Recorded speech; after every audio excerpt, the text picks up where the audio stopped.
అలాగే పరమ పూజనీయ సరసంఘ చాలక్జీ మోహన్ భాగవత్జీ నగరానికి వస్తున్నారని తెలిసిందండి. వారు ఎందుకు వస్తున్నారు, వారి యొక్క పర్యటన ముఖ్య విషయం ఏంటి?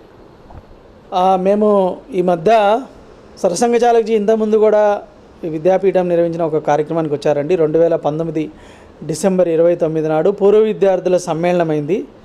చాలా సక్సెస్ అయింది అది. మేము 10,000 మంది వస్తారనుకుంటే 22,000 మంది పూర్వ విద్యార్థులు వచ్చారు. నేను ఇందాక చెప్పినటువంటి అనేక రంగాల్లో ఉన్నత స్థాయిలో ఉన్నటువంటి పూర్వ విద్యార్థులు వచ్చారు. సో ఆ రోజు ఒక సిబిఎస్ఈ స్కూల్, మొట్టమొదట మన తెలంగాణలో మొట్టమొదటి సిబిఎస్ఈ స్కూలు శిలాన్యాస ఆ రోజు వారు చేశారు. అది 4-5 ఏళ్లలో చాలా అభివృద్ధి చెందింది. ఈరోజు అక్కడ అడ్మిషన్ దొరకడం చాలా కష్టము.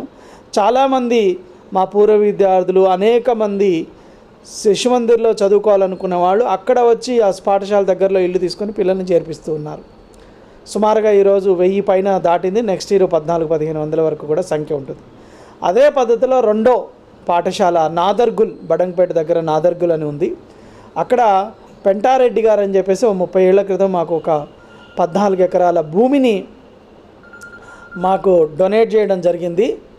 సో ఆ దాంట్లో మేము పాఠశాల చాలా రోజుల క్రితమే దాని యొక్క భూమి పూజ చేసాం. యాక్చువల్గా కొంచెం ఆలస్యం అయింది, అయినప్పటికీ ఇప్పుడు పూర్తిగా వచ్చింది. నెక్స్ట్ ఇయర్ ఈ యొక్క 24-25 అకాడమిక్ ఇయర్లో రెండవ సిబిఎస్ఈ పాఠశాల ప్రారంభం చేస్తున్నాము. సో ఆ పాఠశాల ప్రారంభం చేయడం కోసం అని చెప్పేసి వారిని ఆహ్వానించడం జరిగింది. వారు వస్తున్నారు. ఇంకోటి ఏంటంటే సిబిఎస్ఈలో రెసిడెన్షియల్ స్కూలు అది ప్రారంభం చేయబోతుంది. ఈ సంవత్సరం ఒక్క సంవత్సరం డే స్కూల్ ఉంటుంది. నర్సరీ నుండి 7th క్లాస్ వరకు ఈ సంవత్సరం ప్రారంభమవుతుంది. నెక్స్ట్ ఇయర్ 8th అట్లా 9th ఒక్కొక్క క్లాస్ పెంచుతూ పోతాము. నెక్స్ట్ ఇయర్ నుంచి రెసిడెన్షియల్ స్కూల్ కూడా అక్కడ ప్రారంభమవుతుంది సిబిఎస్ఈలో. చాలామంది కోరుకుంటున్నారు, దాని గురించనే మేము దాన్ని రెసిడెన్షియల్ స్కూలు. అయితే అది భవనంలో ఇప్పుడు ఆల్రెడీ పాఠశాల భవనము పూర్తయింది, అలాగే డైనింగ్ హాల్ కూడా పూర్తయింది, టీచర్స్ క్వార్టర్స్ పూర్తయినాయి, అలాగే హాస్టల్ భవనం అనేటువంటిది నిర్మాణంలో ఉంది. 4 భవనాలు, అందులో 3 భవనాలని సరసంఘ చాలక్జీ డైనింగ్ హాల్ అండ్ కిచెన్, పాఠశాల భవనము, టీచర్స్ క్వార్టర్స్ ఇవన్నీ కూడా వారు ప్రారంభం చేస్తారండి. 28వ తేదీ ఉదయం 9 గంటలకు వస్తారు అక్కడికి. మధ్యాహ్నం వరకు కూడా 12:30 వరకు వారి కార్యక్రమం ఉంది. తర్వాత లంచ్ చేసి వారు తిరిగి వెళ్ళిపోతారు. ఆ విధంగా మా ఆహ్వానం మేరకు వారు ఆ యొక్క సిబిఎస్ఈ మా విద్యాపీఠంలో రెండో సిబిఎస్ఈ పాఠశాల ప్రారంభం గురించి వస్తున్నారు. సిబిఎస్ఈ పాఠశాల అంటున్నారండి, ఇది ఇంటర్నేషనల్ స్కూలా? ఇది ఇంతకుముందు మేము ప్రారంభం చేసింది ఇంటర్నేషనల్ అండి. స్విస్ అని శ్రీ విద్యారణ్య ఇంటర్నేషనల్ స్కూల్ అని. ఇది మాత్రం సిబిఎస్ఈ స్కూలే, ఇంటర్నేషనల్ స్కూల్ అని మేము అంటలేదు ప్రస్తుతానికి. ఇంటర్నేషనల్ స్టాండర్డ్స్లో ఇది ఉంటుందండి ఈ పాఠశాల. మీరు దేశవ్యాప్తంగా విద్యాపీఠాలు ఉన్నాయని అంటున్నారు. గిరిజనుల్లో చదువుకునే వాళ్ళు మరియు సిటీలో చదువుకునే వాళ్ళకి తేడా ఉంటుంది కదండి. ఎందుకంటే సిటీలో చాలా సొఫిస్టికేటెడ్గా అన్నీ అవైలబుల్ ఉంటాయి. మామూలుగా చూస్తే మధ్యతరగతి కన్నా తక్కువ తరగతి ఉన్న వాళ్ళకు కూడా చూస్తే సెల్ ఫోన్స్ అనేది కామన్గా ఉన్నది. గిరిజనులు అసలు అలాంటి వ్యవస్థ లేదు. మరి ఇక్కడి విద్యా వ్యవస్థకి అక్కడి విద్యా వ్యవస్థకి మీకేమైనా మార్పు తేడా అనిపించిందా? ఏమన్నా ఇబ్బందులు అనిపించాయా మీకు? అంటే ట్రైబల్ ఏరియాలో ఉండేటువంటిది మెయిన్ ఇబ్బంది ఏంటంటే ఇప్పుడు మొబైల్స్ అన్ని చోట్లకి, ఫెసిలిటీస్ అన్ని చోట్లకి వచ్చేసినాయి. అయితే మేము ఒక 3 ఫ్రీ రెసిడెన్షియల్ స్కూల్స్ నడుపుతున్నామండి. భద్రాచలము, తర్వాత ములకలపల్లి, అచ్చంపేట.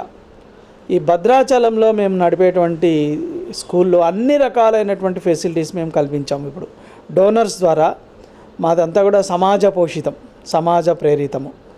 సో అక్కడ డోనర్స్ ద్వారా science lab, computer lab, library, digital class rooms, ఇట్లా అన్ని రకాల ఫెసిలిటీస్ ఎక్కడైతే టౌన్స్లో ఏదైతే పిల్లలు చదువుకుంటున్నారో ఆ ఫెసిలిటీస్ అన్నీ కూడా గ్రామీణ ప్రాంతంలో, అడవి ప్రాంతంలో ఉన్నటువంటి గిరిజన విద్యార్థులు కూడా అందించి వాళ్ళని మంచి విద్యార్థులు మిగిలిన వాళ్ళతోటి సమానంగా అభివృద్ధి చేసేటువంటి ప్రయత్నం మేము చేస్తున్నామండి. దాంతో మేము సఫలం కూడా ఏమో. ఆ భద్రాచలంలో చదివినటువంటి మా విద్యార్థులు ఈరోజు చాలా మంచి స్థాయిలో ఆ గ్రామాల్లో, గిరిజన గ్రామాల్లో ఎవరు చదువుకున్న వాళ్ళు ఉండరు, ఉద్యోగస్తులు ఉండరు, చాలా తక్కువగా ఉంటారు. సరే, ప్రభుత్వం కూడా అనేక నడుపుతుంది, కొంత అక్కడ కూడా సక్సెస్ ఉండవచ్చు. కానీ మా దగ్గర చదివినటువంటి విద్యార్థులు ఈరోజు కానిస్టేబుల్స్గా, నర్సెస్గా, ఆఫీసర్స్గా ఇట్లా అనేక రంగాల్లో ఉన్నారు. అది ఒక 20 ఏళ్ళు అయింది. 20 ఏళ్ళలోనే వచ్చిన ప్రగతి. ఇంకా గిరిజనుల నుంచి వచ్చి వాళ్ళు అనేక రకాలైనటువంటి ప్రభుత్వ ఉద్యోగాల్లో సెటిల్ అయ్యారండి. అది మా యొక్క గొప్ప అచీవ్మెంట్. ఈ 28వ తేదీ వస్తున్నారు కదా,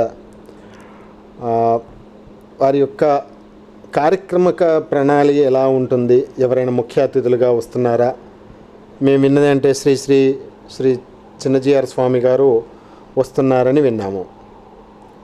వారిని మీరు తీసుకోవడంలో ఉద్దేశం ఏంటిది? చిన్నజీయర స్వామీజీ అనేటువంటిది వారు ఒక గొప్ప ధార్మికవేత్త, ఆధ్యాత్మికవేత్త. వారు అనేక మంది ప్రజలకు ఆరాధ్యులైనటువంటి ఒక స్వామీజీ. మాకు కూడా ఆరాధ్యులే. మా శిశుమందిరాలతోటి అనేక అనుబంధం ఉంది వారికి అనేక రోజులుగా. మీరు ఎక్కడికి వెళ్ళినా శిలాఫలకాల మీద చిన్నజీయర స్వామీజీ పేరు ఉంటుంది. అనేక దశాబ్దాలుగా వారు ఎప్పుడైతే స్వామీజీగా ఎదుగుతూ వచ్చారో అప్పటి నుంచి కూడా శిశుమందిరాలకు వస్తున్నారు. శిశుమందిర విద్యార్థులంటే వారికి చాలా ప్రేమ, ఆదరణ. ఏదైతే నాదర్గులు భూమి పూజ జరిగిందో మొట్టమొదటి ప్రారంభంలో, అప్పుడు కూడా స్వామీజీ వచ్చారు. మేము స్వామీజీని ఆహ్వానించాము. ఆ రోజు బండారు దత్తాత్రేయ గారు, కొండా విశ్వేశ్వరరెడ్డి గారు, చింతల రామచంద్రారెడ్డి గారు వీళ్ళందరూ కూడా వచ్చారు ఆ రోజున. సుమారుగా 2015-16 ప్రాంతం, నాకు డేట్ ఎగ్జాక్ట్ గుర్తులేదు. సో కాబట్టి వారి చేతుల మీద భూమి పూజ జరిగింది. ఈరోజు మళ్ళీ ప్రారంభం కూడా వారిని పిలిచాము, వారిని ఆహ్వానించాము. అక్కడ ఉండి కార్యక్రమాలు సరసంగ చాలక్జీ, చిన్నజీయర స్వామి ఇద్దరు కూడా కలిసే ఉంటారు. నేను ఇందాక చెప్పినట్లుగానే మొట్టమొదటగా డైనింగ్ హాల్ ప్రారంభం ఉంటుంది, ఆ తర్వాత పాఠశాల భవనం ప్రారంభం ఉంటుంది, ఆ తర్వాత ఈ యొక్క టీచర్స్, ఉపాధ్యాయుల యొక్క క్వార్టర్స్ యొక్క ప్రారంభం ఉంటుంది. ఆ తర్వాత కొద్దిసేపు వారు విరామం తీసుకొని 11 గంటలకి సభా కార్యక్రమం ఉంటుంది. సుమారుగా మా డోనర్స్ని, ఈ శిశుమందిరాలతో ఉన్నటువంటి పనిచేసేటువంటి కార్యకర్తల్ని, పూర్వ విద్యార్థుల్ని వీళ్ళందరినీ ఆహ్వానిస్తున్నాం. సుమారుగా ఒక 1500 నుంచి 2000 మంది వరకు రావచ్చని మేము ఆశిస్తున్నాము. వీళ్ళందరితోటి ఒక సభా కార్యక్రమం ఉంటుంది 11 నుంచి 12:30 వరకు. మిమ్మల్ని కూడా పత్రికా విలేకరులని, పత్రికలందరినీ కూడా ఆహ్వానిస్తున్నాము సాదరంగా. సో ఆ కార్యక్రమానికి వచ్చి ఆ కార్యక్రమాన్ని కూడా ప్రసారం చేయవలసిందిగా కోరుతున్నాము. కాబట్టి ఈ విధంగా ఉంటుందండి కార్యక్రమ శైలి. సో మన వారు చిన్నజీయర స్వామీజీకి మా మీద ఎంత ప్రేమ ఉంటుందంటే, మేము లాస్ట్ ఇయర్ స్వర్ణోత్సవాల సందర్భంగా బాలికా శక్తి సంగమాన్ని మేము నిర్వహించామండి. 2000 మంది బాలికలు. ఆ 2000 మంది బాలికలు అక్కడ సమతామూర్తి దర్శనానికి వెళ్తే వారు ప్రత్యేక ద్వారాలు తెరిచి, ఎవరికి సామాన్యులకి తెలియని ద్వారాలన్నీ కూడా తెలిసి ఈ పిల్లలందరికీ కూడా ప్రత్యేక దర్శనం చేయించారు. అందరికీ కూడా ప్రసాద వితరణ చేశారు. తర్వాత వారు సుమారుగా మేము వెళ్ళగానే 1 గంట సేపు పిల్లలతోటి ముచ్చటించారు. మళ్ళీ దర్శనం అయిన తర్వాత మళ్ళీ ఇంకొక గంట సేపు, సుమారుగా 2 గంటలు మా విద్యార్థినులతోటి, సుమారుగా 2000 మంది బాలికలు అండి, హై స్కూల్ బాలికలు, వాళ్ళందరితోటి ప్రత్యేకంగా ముచ్చటించి వాళ్ళందరికీ కూడా మార్గదర్శనం చేశారు. సో అట్లా శిశుమందిర విద్యార్థులన్న స్వామీజీకి ఎంతో ప్రేమ ఉంది. వారి ఆశీస్సులు ఎప్పుడు కూడా మా మీద ఉంటాయి. కాబట్టి అందుగురించే వారిని ఆహ్వానించాము, వారు వస్తున్నారు. సరస్వతి విద్యాపీఠము గత కొన్ని దశాబ్దాలుగా భారతీయులని, అంటే గిరిజనులను, గ్రామాల్లో ఉన్నటువంటి ప్రజానీకానికి, అలాగే నగరాల్లో ఉన్నటువంటి ప్రజలకు కూడా చేరువయ్యింది. అంతేకాకుండా ఇప్పుడున్నటువంటి కొంతమంది ఉన్నత స్థితిలో ఉన్న వాళ్ళకి కూడా వారి యొక్క కల్చర్ని, సంస్కృతిని విడనాడకుండా ఒక ఉన్నత పౌరులను తీర్చిదిద్దే బాధ్యతను తీసుకుంది. మేము కూడా చిన్నగా ఉన్నప్పుడు చదువుకునేటప్పుడు మాకు అడిగేవారు, మీరు పెద్దగా అయ్యాక ఏమవుతారని. మేము డాక్టర్ అవుతాము, లేదా పోలీస్ అవుతాము, మిలిటరీ అవుతాము, లాయర్ అవుతామని చెప్పుకునేది. కానీ ఏ ఒక్కరు కూడా ఒక మంచి భారతీయ పౌరుణ్ణి అవుతానని ఎక్కడ కూడా వినలేదు. ఇప్పుడున్న సమాజంలో ఉన్నటువంటి విద్యా వ్యవస్థ కూడా మంచి పౌరుని తీర్చిదిద్దాలనే లక్ష్యం ఏ విద్యా సంస్థలకు కూడా కనుచూపు మేర కనపడట్లేదు. ఆ యొక్క బాధ్యతని భుజస్కంధాల మీద వేసుకొని మంచి భారతీయ పౌరులని, శ్రేష్ఠ పౌరులని తీర్చిదిద్దేటువంటి బాధ్యతను సరస్వతి విద్యాపీఠం తీసుకున్నది.